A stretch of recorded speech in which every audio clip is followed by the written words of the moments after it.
the program. Hello, Peter. Thanks for having me on. Pleasure. Now, you have a really interesting background as an actor yourself, Peter, in Cop Shop and Angel Baby and Evil Angels and a number of other film and television productions. Yeah. How did it all, first of all, how did you get into acting, and how did it move then into being an acting coach? Yeah, wow, we're talking a long time. 1977, I think, was my first professional gig on Cop Shop, and I guess that's kind of when it all began. So I did back then television. I wasn't in a regular series, but I just did quite a bit of TV. But I guess where it really began was in 1982 with a feature film that my brother wrote, which of course I know you know, Jan Sadi, he's a writer. Yes. And that was in that film Moving Out where it kind of all began and it started, and probably that's the seeds of my coaching or acting teaching began, because on that film, as well as being one of the actors, one of the characters in the film, one of the actors, I was also employed as acting coach. And Michael Pattinson, who directed the film at the time, and who's still directing, he asked me if I would like to hop on board and assist with the young actors, one of them being Vince Colosimo at the time, who was, I think, 15 years old. So I guess that was the first seed planted in terms of acting coaching, even though I didn't plan at that point. I never really started seriously teaching. And we're talking 82. I probably really started teaching about 20 years ago, pretty much full-time, almost full-time, even though I still act now and again. But yeah, no, it's, I guess it was, the seeds were planted back then in Moving Out days, and of course things went on from there, yeah. And then I ended up going overseas to study, and now I'm looking back and it's 30 years ago, and I'm going, oh my God, where did all this Time flies. Yeah.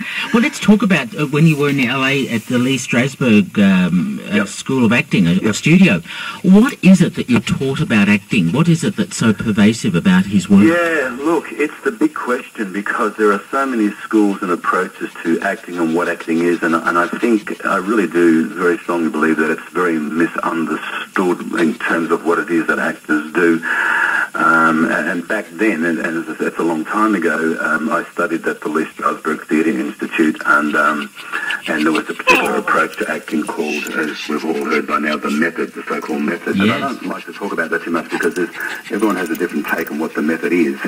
What I can say is that it was a great time of learning, and I was younger, and it was like being a star, and there's some wonderful teachers there. And they taught me beyond the technique, a particular technique of the method, what they taught me. What they really taught me was a respect for acting, and that there is a craft. And the best actors, you don't see the craft, you don't see the wheels turning. And I think that's why there was a famous acting teacher by the name of Uta Hagen who wrote a book many years ago called Respect for Acting. And the title of the book says it all, because I think over the many years, I think there is a lack of respect for acting, unless you're an actor or you're a director and you kind of know, because the best actors make it look easy. Yeah, to me, the fundamental, often people ask me, look, in one word, what's the most important thing in acting? And I go 30 years, one word, and I thought, yeah, that's easy, and that's listening and learning how to listen. And I noticed that quoted is David Mamet's observation about no such thing as character or character development, only action and character's reaction. Yeah, okay.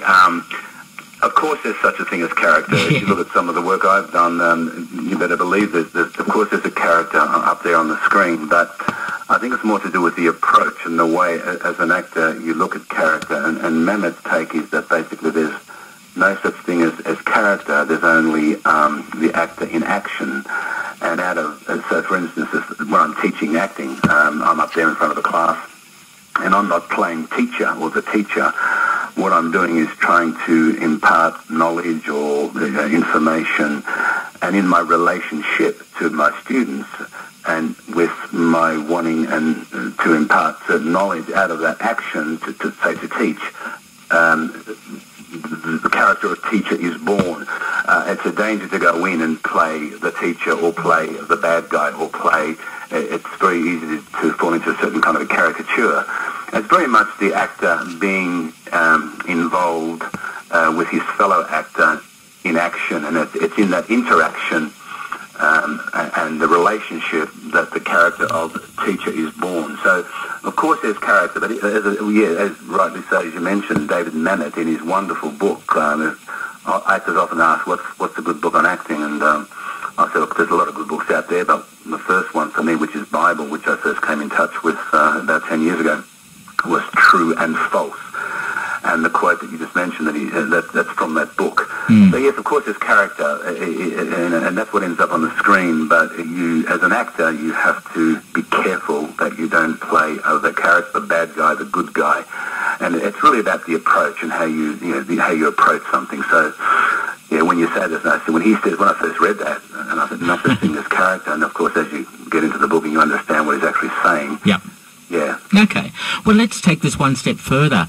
What do you have to beat out of or get rid of from an actor or actress in terms of how they perform so that they perform appropriately? Yeah. Yeah, good question. I think